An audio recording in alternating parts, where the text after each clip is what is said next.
अ, यहाँ हमारे पास भौतिकी का एक प्रश्न है। प्रश्न ये है, किसी कण की स्थिति r सदिश बराबर 3t i cap plus 2t square j cap plus 5k cap है, जहाँ t को सेकंड में व्यक्त किया गया है। अन्य गुणांकों के मात्रक इस प्रकार हैं कि r मीटर में व्यक्त हो जाए। a कण का वेग vt व त्वरण at ज्ञात कीजिए। b t बराबर 1 सेकंड पर vt का परिमाण व दिशा ज्ञात कीजिए। आइए इस प्रश्न को हम लोग हल करते हैं।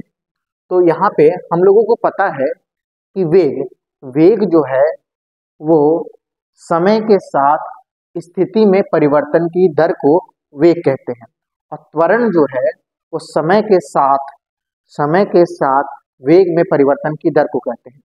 तो जब हम लोग वेग निकालते हैं तो उसको निकालने के लिए r सदिश यानी स्थिति की जो सदिश है उसका हम लोग अवकलन करते हैं समय के सापेक्ष।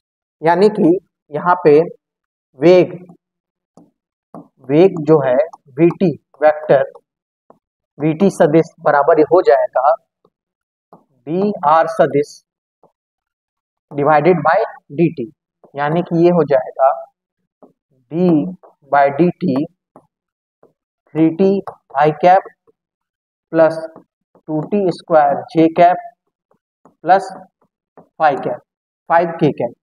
ये आ जाएगा d upon dt 3t i cap plus d upon dt 2t square j cap plus d upon dt 5k cap. अब इसका अवकलन जो होगा वो होगा 3 i कैप, इसका होगा 4t j कैप, और क्योंकि 5k कैप एक कांस्टेंट है तो कांस्टेंट का अवकलन 0 होता है। तो वेग का जो समीकरण आया हमारे पास वह आया vt वेक्टर बराबर 3i cap plus 4t j cap. अब त्वरण का समीकरण हम लोग निकालते हैं। त्वरण का समीकरण निकालने के लिए vt सदिश को हम लोग समय के सापेक्ष अवकलन करेंगे।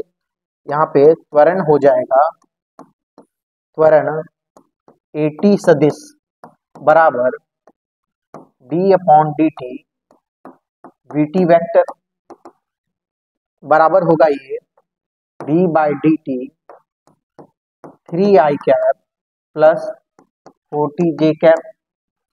ये हो जाएगा at सदिश बराबर 3i कैप कांस्टेंट है तो इसका अवकलन 0 होगा, और ये इस 4t का अवकलन हो जाएगा 4, ये हो जाएगा 4j कैप मीटर पर सेकंड स्क्वायर।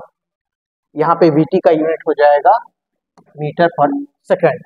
तो पहला क्वेश्चन हल हो गया, पहला प्रश्न। बी है कि t बराबर 1 सेकंड पर vt का परिमाण व दिशा ज्ञात कीजिए। तो t बराबर 1 सेकंड पर यहाँ t की वैल्यू जब हम 1 पुट करते हैं तो ये हो जाएगा vt vector at t equal to 1 second.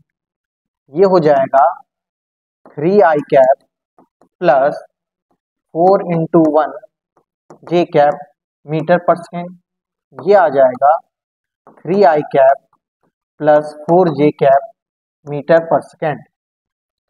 ये आ गई वेग की सदिश at t equal to 1 second पर। और इसी में फिर दूसरा प्रश्न था कि t बराबर 1 सेकेंड पे vt का परिमाण व दिशा ज्ञात कीजिए। तो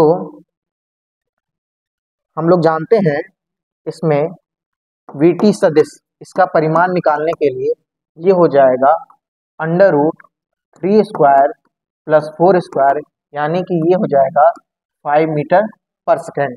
और इसकी दिशा बताने के लिए हम लोग क्या करेंगे, tan थीटा बराबर हो जाएगा vy अपॉन vx। vy जो है वह y अक्ष के अलोंग वेग की क्या वैल्यू है, और vx x अक्ष के अलोंग वेग की क्या वैल्यू है। तो यहाँ हम लोग देखते हैं कि y अक्ष के अलोंग वेग की जो वैल्यू आई है वो आई है 4, और एक्स अक्ष के अलॉन्ग जो वेग की वैल्यू आई है वो आई है 3। तो टेन थीटा की वैल्यू आ गई 4/3। तो यहाँ पे हम लोग जानते हैं टेन थीटा की वैल्यू आ गई 4/3, और ये थीटा जो है इस थीटा की वैल्यू आ जाएगी 53 डिग्री।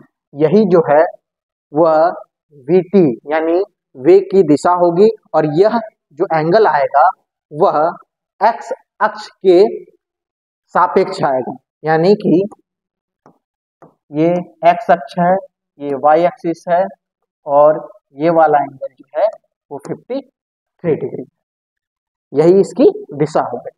धन्यवाद।